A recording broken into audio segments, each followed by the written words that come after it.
Come in please. आपके पास code number होगा, वो दे दीजिए। क्या है कोड नंबर आपका? 1920। प्लीज बैठिए। अपने नाम का उल्लेख ना करते हुए उसकी जगह कोड का इस्तेमाल कीजिएगा, अपने कोड नंबर का, और अपना परिचय दें बोर्ड को, जिसपे साक्षात्कार आपका आगे बढ़ सके। जी सर। सर मुझे कोड नंबर 1922 पर बुलाया गया है। मैं उत्तर प्रदेश के बागपत जिले की निवासी हूँ और मेरी प्राथमिक शिक्षा ग्रामीण पृष्ठभूमि से हुई है और मैंने ग्रेजुएशन चौधरी चरण सिंह यूनिवर्सिटी मेरठ से किया है और पोस्ट ग्रेजुएशन भी इतिहास विषय में चौधरी चरण सिंह यूनिवर्सिटी मेरठ से ही किया है। और कोई बात बताना चाहेंगे आप अपने बारे में? अपने बारे में? परिचय तो आपका ही है। इंटरेस्ट, हॉबी कुछ है आपकी? जी सर। सर मुझे क्रिकेट देखना और खेलना पसंद है और बैडमिंटन भी खेलना पसंद है। Very good, very good. अभी इंडियन वुमेन टीम का कैप्टन कौन है? जी सर, हरमनप्रीत कौर है। अच्छा, वाई मिताली राज? मिताली के बारे में जानती होंगी आप। उनको क्यों इतना श्रेय दिया गया? जैसे ही कोई बात आती है तो डायना दुलजी के बाद जो सबसे ज्यादा, अगर हम कहें, प्रभावित करने वाले हुए, तो उनका कुछ अचीवमेंट जानती हैं आप? जी सर, उन्होंने ओडीआई क्रिकेट में विश्व में सबसे अधिक रन बनाने का रिकॉर्ड बनाया हुआ है सर। और कोई बात? और एज ए कैप्टन भी उनका काफी कंट्रीब्यूशन रहा था इसके पहले और उन्होंने भारत में यंग लड़कियों को काफी इंस्पायर किया है क्रिकेट में आने के लिए। Very good. तो आपने देखा, मैंने 4 साल हो गए हिस्ट्री, 2014 में आपने ग्रेजुएशन किया, लेकिन पीजी 4 साल, ऐसा क्यों? सर मैंने 2014 के बाद 2015 में ही पोस्ट ग्रेजुएशन फर्स्ट ईयर किया था, लेकिन उसके बाद मैं दिल्ली प्रिपरेशन के लिए आ गई तो मैंने पोस्ट ग्रेजुएशन प्राइवेट किया था। तो मैं यहाँ पे आने के बाद अपने एग्ज़ाम्स के साथ सामंजस्य नहीं बना पाई और मैं अपने एग्ज़ाम का जो वाइवा होता है वो मैं भूल गई। तो उसकी वजह से मैं वो ईयर फेल कर गई, तो ये मैंने 2018 में फिर कंप्लीट किया। अच्छा, किस उसमें, जैसे कोई मॉडर्न, कोई स्पेसिफिक फेज है, मॉडर्न, मेडिवल, एंशिएंट, किस में किया? Modern India. मॉडर्न इंडिया में। और आपने ऑप्शनल भी हिस्ट्री लिया है। जी सर। मॉडर्न इंडिया का अर्थ क्या है? कब से शुरू होता है? कैसे हम कहें कि ये मॉडर्न इंडिया है, आधुनिक भारत? जी सर, 19वीं शताब्दी में जो भारत में पुनर्जागरण हुआ था, जिसको भारतीय पुनर्जागरण कहा जाता है, उसमें बुद्धिवादी और तर्कवादी जो विचारों का प्रसार हुआ था, उसके वहाँ से ही इसको मॉडर्न इंडिया की शुरुआत माना जाता है। और जो आधुनिक संस्थाएं हैं आजकल, लोकतंत्र, राष्ट्रवाद, ये सब उसी समय में आई थी, तो इसीलिए मॉडर्न इंडिया को वहीं से शुरू माना जाता है। लेकिन सिलेबस तो कुछ और कहता है, मैंने देखा। वो तो प्लासी के विजय के बाद से, आपने कमेंट सुना होगा, 23 जून 1757 को भारत में मध्य युग की समाप्ति और आधुनिक युग की शुरुआत हुई। ये किसका स्टेटमेंट है? सर ये यदुनाथ सरकार जी जो इतिहासकार हैं उनका स्टेटमेंट है, लेकिन इसके बाद कई इतिहासकारों ने इसका खंडन भी किया है सर। आपका क्या मानना है? सर मेरा ये मानना है कि किसी एक घटना से आधुनिक काल की शुरुआत नहीं हो सकती है। ये एक प्रोसेस है जो इवॉल्व होती है। तो इसमें कई घटनाएं और कई युगों का, कई सालों का वो रहा है, तो मैं तो नहीं मानती हूँ कि किसी एक घटना से आधुनिक भारत की शुरुआत हो सकती है। सबसे बेहतर कालखंड, या सबसे बेहतर आपको इस मॉडर्न इंडिया में जो आपने पढ़ा, जिस विषय पे हम चर्चा करना चाहें, आपको क्या लगता है? वो टाइम, पर्सनालिटी, फेज, कोई भी? सर मुझे राष्ट्रीय आंदोलन जो हुआ था स्वतंत्रता के लिए, वो मुझे सबसे अच्छा लगता है। अच्छा, आजकल ऐसा क्यों हो रहा है कि हम उन लोगों पे, उन ऐतिहासिक महापुरुषों पे बहुत बल दे रहे हैं जो शायद संभवतः पहले नहीं दिया गया? आप देखिए, सरदार पटेल सर की बात करना, सुभाष चंद्र बोस। अभी कौन सा दिवस मनाया गया 23 जनवरी को? 23 जनवरी को सर शहीद भगत सिंह, सॉरी सर मुझे नहीं पता। सुभाष बाबू का, सुभाष पराक्रम दिवस। पराक्रम दिवस क्यों इस बार हाईलाइट किया गया? सर जो हमारी प्रेजेंट गवर्नमेंट है वो जो इतिहास है उसको रीराइट करने की कोशिश कर रही है कि जो हमारे स्वतंत्रता आंदोलन में कुछ व्यक्तित्व। ऐसा था क्या? इसलिए ऐसा किया गया? सर जहाँ तक मुझे समझ आता है तो मुझे तो यही लगता है, और मैं अभी अपनी बात को आगे बढ़ा भी रही हूँ सर। तो मुझे ऐसे लगता है कि कुछ व्यक्तित्व जो काफी दबे हुए रह गए हैं उनको उभारने की कोशिश की जा रही है, और इनका 100वीं वो भी थी सर, शायद जन्म, सॉरी सर मुझे नहीं पता। 125वीं, जी सर। 125। कोई बात नहीं। अच्छा, अब इतिहास को मैंने देखा, बहुत इस पे आरोप है कि ये ही स्टोरी है, हर स्टोरी नहीं है, ये हिज स्टोरी है। क्या कहना? जो इतिहास में अभी संशोधनवादी इतिहासकार आ रहे हैं, जो मार्क्सवादी और नारीवादी इतिहासकार हैं सर, वो इस तरह के जो आरोप लगाते हैं इतिहास पर, क्योंकि महिलाओं के बारे में हमें उतनी जानकारी नहीं मिल पाती है। जो साहित्यिक स्रोत भी है उसमें भी पुरुषों के द्वारा नेतृत्व करने की ही बात हमें ज़्यादा दिखाई देती है हर काल में ही, चाहे वो प्राचीन भारत से रहा हो जब मानव ने अपना जीवन शुरू किया था, या फिर आधुनिक भारत तक जब राष्ट्रीय आंदोलन में भी उनका ही ज़्यादा महत्व दिखाया जाता है, जबकि कई महिलाओं ने भी उसमें काफ़ी योगदान दिया था अपना। अच्छा, किसी एक महिला कैरेक्टर की अगर हम बात करें, आप पूरे एंशिएंट से लेकर 1857 तक, रानी लक्ष्मीबाई को छोड़कर, किसी एक महिला इतिहास में जो पुरोधा रही हैं उनका नाम लेना चाहें, जिसको लगता हो कि जितना उनको महत्व दिया जाना चाहिए था इतिहास लेखन में उतना नहीं दिया गया, जबकि उन्होंने बड़ी ही इंपॉर्टेंट भूमिका निभाई हो, तो किसका चयन करेंगी आप? केवल एक? जी सर, सरोजनी नायडू मुझे लगता है। क्यों? सर उन्होंने सबसे पहले तो वो पहली भारतीय महिला थी जिन्होंने कांग्रेस का वो किया था सर, अध्यक्षता की थी। और दूसरा, उन्होंने कई आंदोलनों में भी अपना योगदान दिया था, जैसे कि नमक आंदोलन के समय भी वो गांधी जी के साथ रही थी, और बारदोली सत्याग्रह में भी उनका काफी योगदान रहा था। नमक सत्याग्रह में कहाँ का नेतृत्व किया था इन्होंने? किस सत्याग्रह का किया था? सविनय अवज्ञा सर। उस जगह का नाम? सॉरी सर, जगह का नाम। उसी को तो एक यूरोपीय व्यक्ति या एक विदेशी व्यक्ति था, पत्रकार, जिसने पूरे इंटरनेशनलाइज कर दिया, उसका क्या नाम था? Sorry sir. चौधरी चरण सिंह किस नंबर के प्रधानमंत्री थे इस देश के? सर चौधरी चरण सिंह 5वें नंबर के प्रधानमंत्री थे भारत के। और क्या अचीवमेंट है इनकी? एक ऐसी उपलब्धि जो किसी प्रधानमंत्री को आज तक नहीं मिली, जो केवल इन्हीं के पास है। ये अस्थायी प्रधानमंत्री थे। उसके अलावा मुझे एज ए प्राइम मिनिस्टर इनका ज़्यादा नहीं पता है सर, लेकिन आज़ादी के बाद इन्होंने काफ़ी योगदान दिया था, जो किसान सुधार। नहीं, बस एक छोटा सा क्वेश्चन है कि कोई एक ऐसी इनके साथ उपलब्धि जुड़ी है जो किसी अन्य प्रधानमंत्री के साथ नहीं जुड़ सकी। Sorry sir. आपकी हॉबी बैडमिंटन भी है? जी सर। बैडमिंटन में एक टर्म आता है किल, परिचित हैं?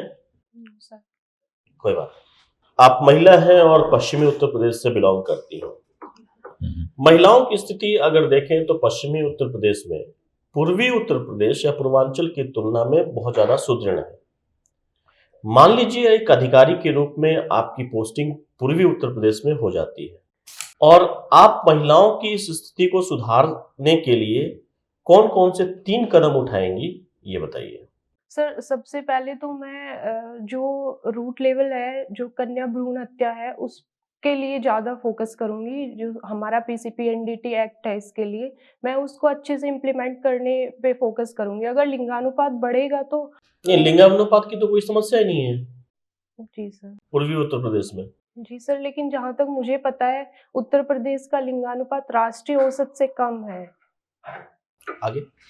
तो मैं इसको अच्छे से लागू करूँगी और लोगों को जागरूक करूँगी कि महिलाओं को जो उनका स्थान है वो दिया जाए। और दूसरा, मैं एजुकेशन पे फोकस करूँगी, क्योंकि अगर वेस्टर्न यूपी की आप बात करते हैं कि वहाँ पर महिलाओं की स्थिति सुदृढ़ है, तो उसमें एजुकेशन का कहीं ना कहीं बहुत महत्व है, क्योंकि उसका जो उत्तर प्रदेश का औसत साक्षरता दर है वो महिलाओं का उस क्षेत्र में काफ़ी ज़्यादा है। तो मैं एजुकेशन पे फोकस करूँगी। और तीसरा सर, अगर महिलाएं कुछ ऐसी हैं जो एजुकेशन के फील्ड में नहीं जा पाई हैं पहले, तो मैं उनके लिए भी एसएचजीज वगैरह के थ्रू कुछ सूक्ष्म या लघु उद्योग है उनको उनमें प्रोत्साहन देने की कोशिश करूँगी सर। अभी आपने एसएसजी की बात की, तो अभी बमुश्किल से 15 दिन पहले ही उत्तर प्रदेश सरकार ने सेल्फ हेल्प ग्रुप का पूरा ब्यौरा दिया था, पूरा डाटा दिया था कि महिलाओं को किस किस तरीके से उन्होंने उनके उत्थान के लिए कार्य किया है। कुछ आपको याद है उन डाटास के बारे में? नहीं, चलिए कोई बात नहीं। ये बड़ा सुनने में आता है राम राज्य की परिकल्पना, या राम राज्य जैसा राज्य जो है होना चाहिए। राज्यों को राम राज्य ही क्यों होना चाहिए, और क्या है ये राम राज्य? सर, जहाँ तक मुझे पता है तो गांधी जी ने इस टर्म को काफ़ी यूज़ किया था अपने समय में। तो इससे उनका तात्पर्य था कि प्रत्येक व्यक्ति जो है वो काफ़ी अपने आप में मैच्योर होता है और वो स्वभाव से अच्छा होता है। अगर उन्हें नैतिक शिक्षा दी जाती है तो वो खुद ही एक राम के समान है। तो उन्होंने राज्य को ख़त्म करके प्रत्येक व्यक्ति को नैतिक रूप से मैच्योर होने की स्थिति में रखकर राज्य को चलाने की बात कही थी सर। अगर हम देखें तो संविधान में दो कॉन्सेप्ट है। पहला है कि यूनियन ऑफ स्टेट और यूनाइटेड स्टेट। भारतीय संविधान ने किसको चुना है? यूनियन ऑफ स्टेट को चुना है या यूनाइटेड स्टेट को चुना है? सर, भारतीय संविधान ने यूनियन ऑफ स्टेट को चुना है सर। दोनों में डिफरेंस क्या है?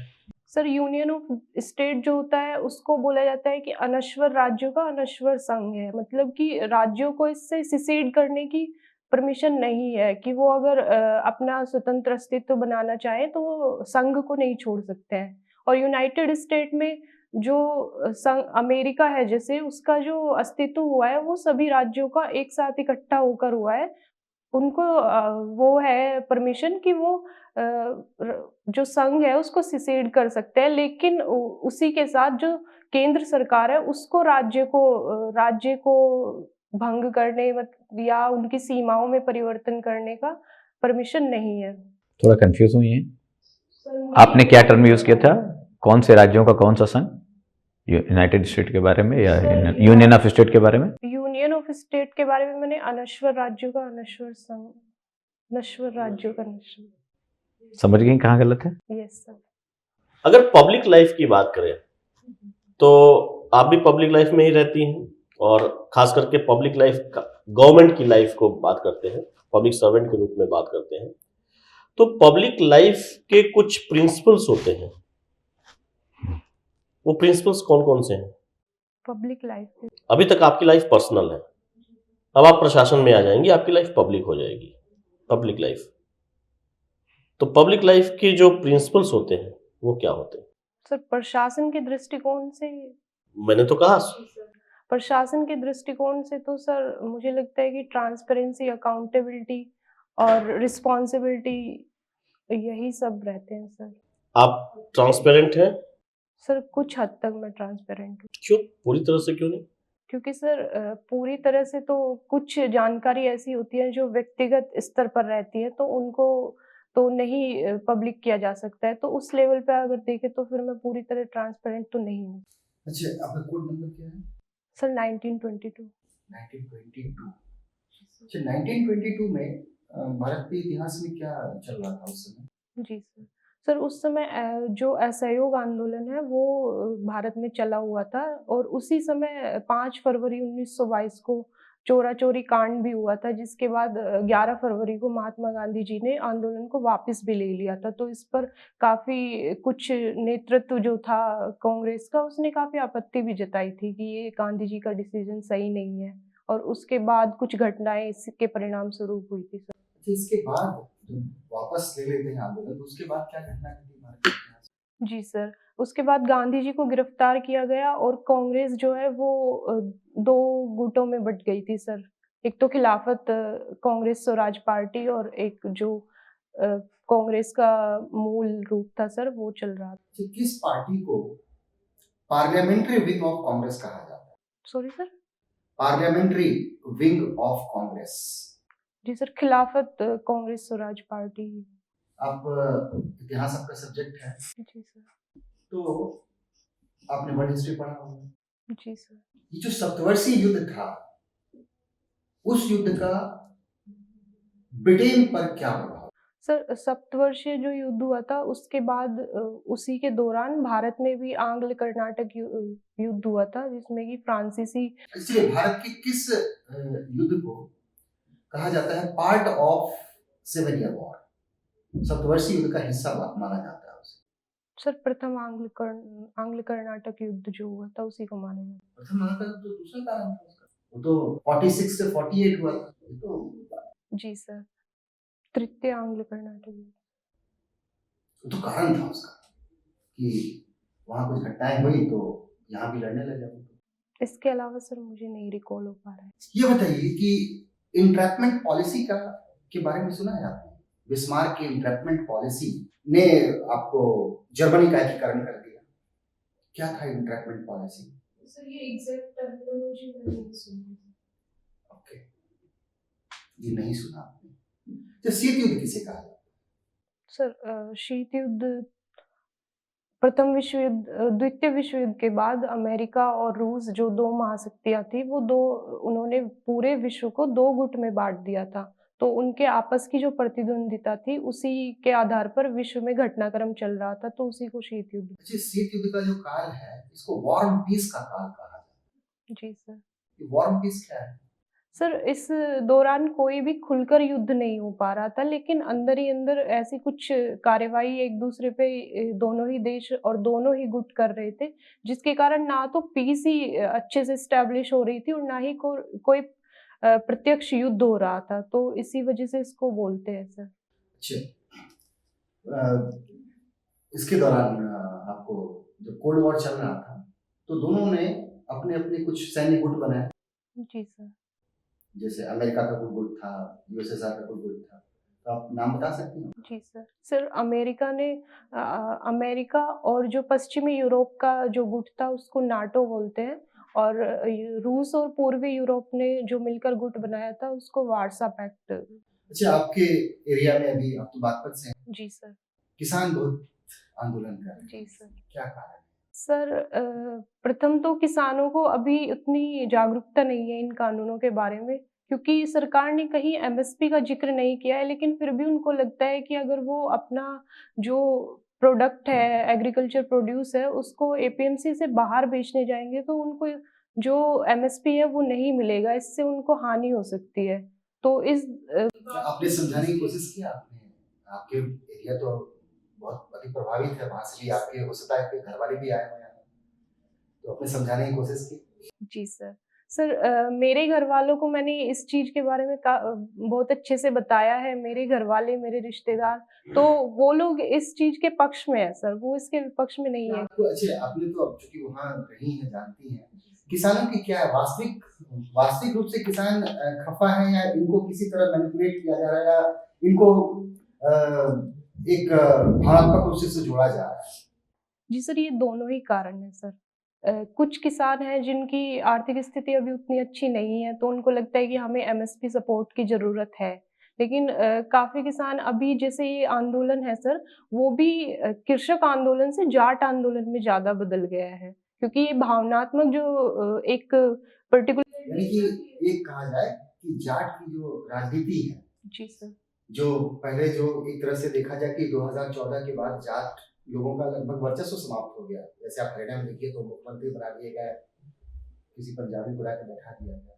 तो आपको लगता है कि ये कृषि आंदोलन ना होकर एक तरह से जाट रिवाइवल मूवमेंट है? जी सर। सर मुझे लगता है ऐसा करने की कोशिश की जा रही है सर, क्योंकि कई पार्टी भी इससे जुड़ी हैं जो पर्टिकुलरली जाट हित को ही समर्थन करती हैं सर। अच्छा, आपने एमएसपी की बात की, ये एमएसपी है क्या? Sir MSP minimum support price है, जो गवर्नमेंट किसी भी फसल को बोने से पहले जो उसका ईयर होता है उसमें गवर्नमेंट इसकी घोषणा करती है कि हम पर्टिकुलर फसल के लिए अगर आप हम इसका रिकमेंडेशन कौन है? सर सीएसीपी इसका रिकमेंडेशन करती है। सीएससीपी कब बनाया गया था? सॉरी सर, इसके बारे में। अभी फार्मर्स की बात हो रही थी, एग्रीकल्चर की बात हो रही थी, जी सर। और सरकार ने नया कानून लेकर के आई। उसमें कहा गया है कि वो किसान अपनी फसल भारत में कहीं भी बेच सकता है। जी।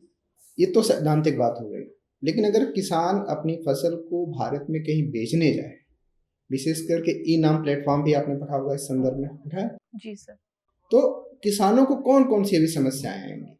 अनुमति तो दे दी गई, लेकिन क्या किसान रियली ई नाम को यूज करके अपनी फसलों को बेच पाएगा? जी सर।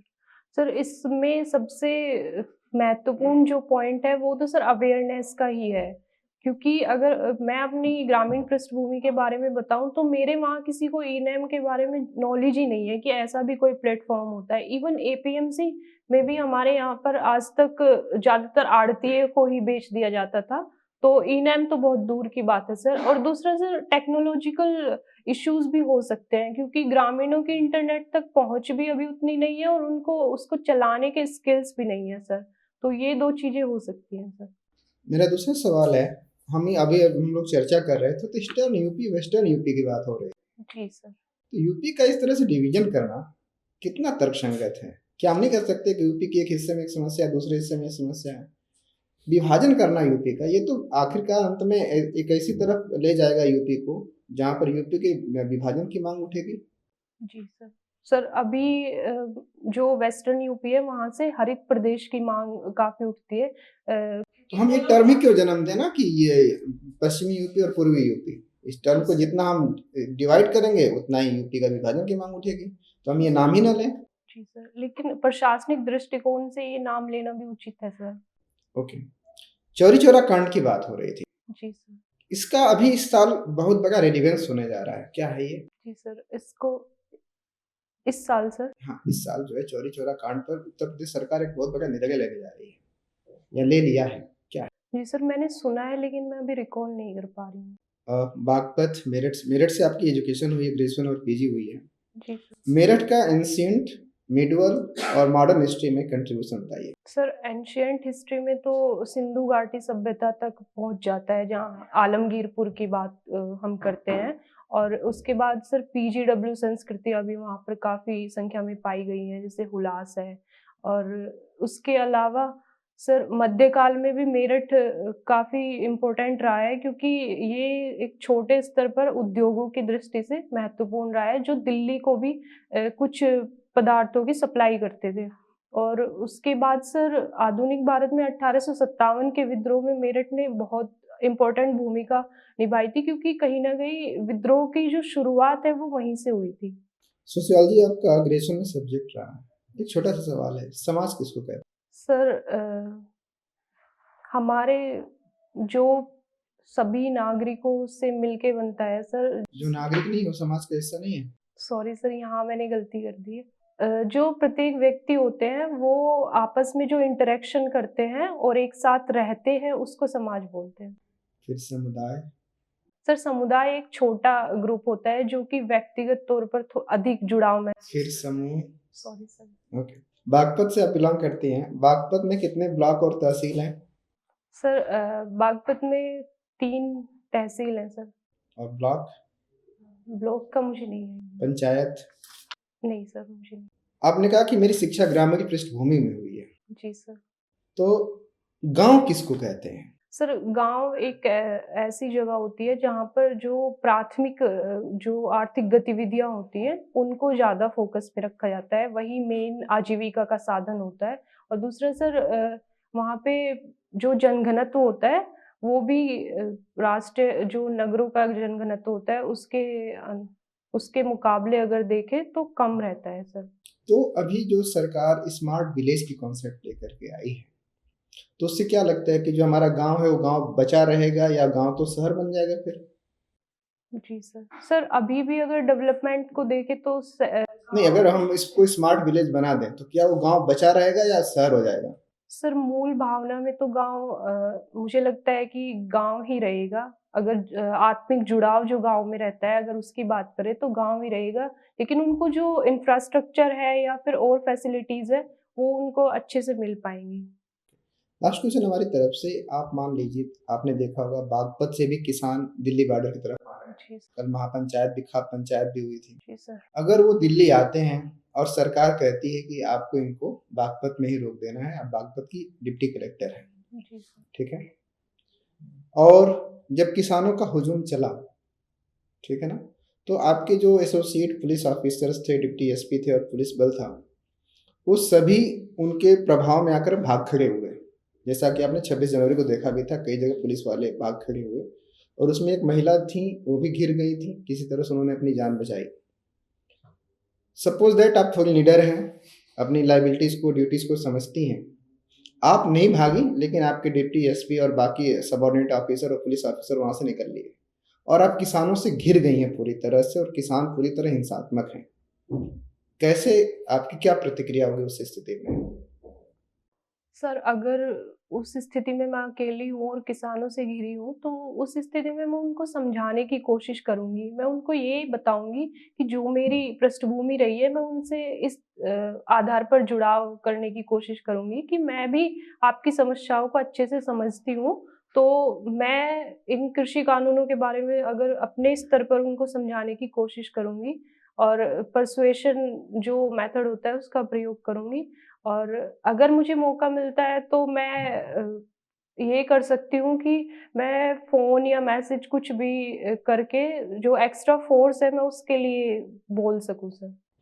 अगर अच्छा, मैंने एक चीज़ देखी, जब कृषि मंत्री के मनाने से किसान नहीं मान रहे हैं, अभी गाजीपुर बॉर्डर पर एक एडीएम साहब गए थे मनाने के लिए, फिर भी नहीं माने वो लोग।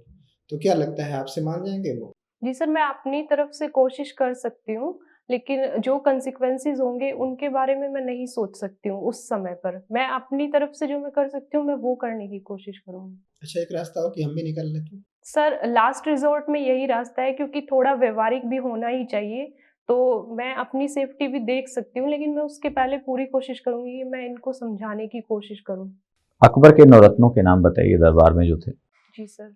सर, एक तो अब्दुल रहीम खाने खाना, फैजी और बीरबल और मुल्ला दो प्याजा और अजीजुद्दीन और अबुल फजल।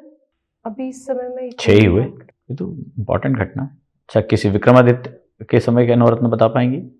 चंद्रगुप्त, सर, अमर सिंह और कालिदास, घटकर पर, शोक और चलिए सर, 16 महाजनपद बता दीजिए।